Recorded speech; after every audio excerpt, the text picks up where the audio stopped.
Hi guys, it's Nikki, Creative Nikki's Homemade Crafts. Today I would like to teach you how to do the Invisible Single Crochet Decrease.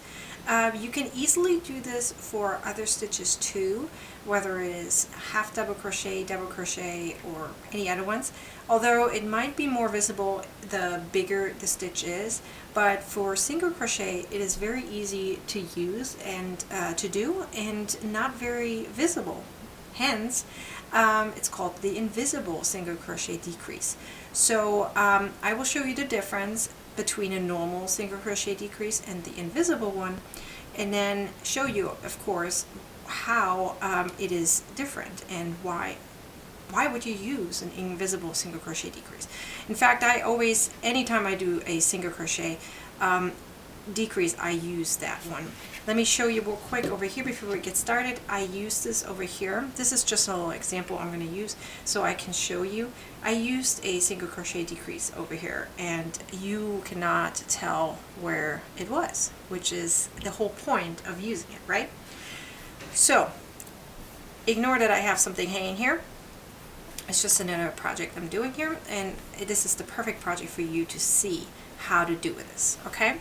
So pretend this is not there. So I'm gonna just do one single crochet or a few of them so we can get away from that string.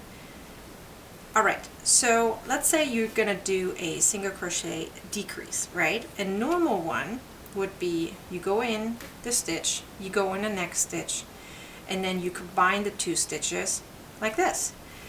Now if I do another single crochet right next to it, you can see that here's this bar, this extra bar, right? You don't see that over here, but you see it over here.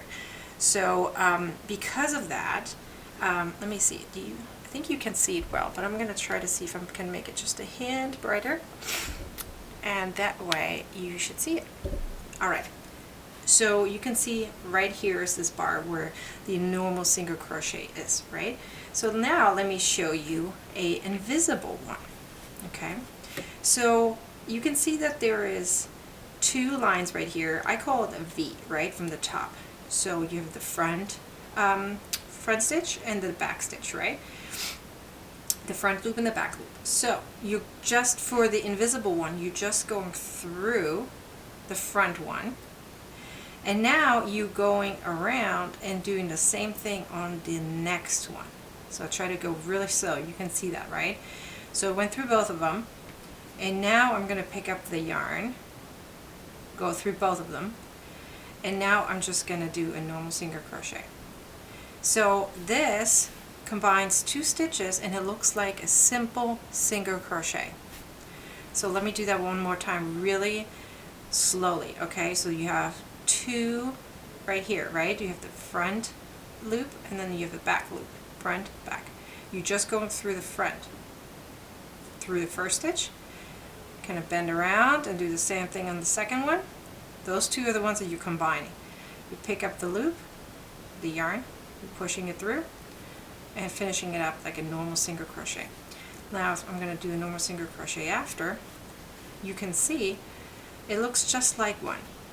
You don't see really the difference between a single crochet, which is this one, and these two, which are invisible ones. You might see a teeny bit because there's this extra little loop right there, but there's a loop over here too. This is just a hint bigger, and that's the only difference. So when you do that, you're preventing these gaps and you're preventing these giant loops right there, where, you know, when you get tighter and tighter towards the end of your piece, you're going to see it more clearly that you're doing decreases.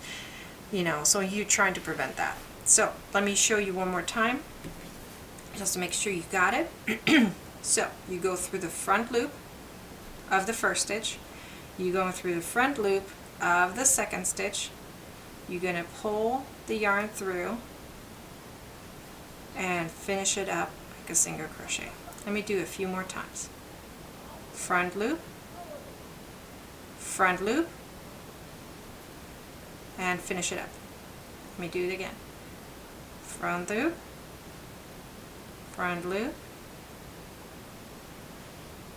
and finish it up. So now you can see multiple of these are decreases but they don't look like decreases. So these are the invisible single crochet decreases. Now if you would do that for like a half double crochet or something, you would do it the same way. So you go through the front,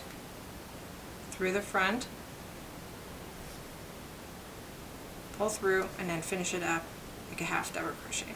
Now here's the problem though, you would now see it because it's a half double crochet, it's a little bit bigger. You will see that there is a gap. So you have to figure out, is it worth it, is it not? So if I would do, for example, a normal half double crochet decrease, you would do it like this. You had so many on your hooks.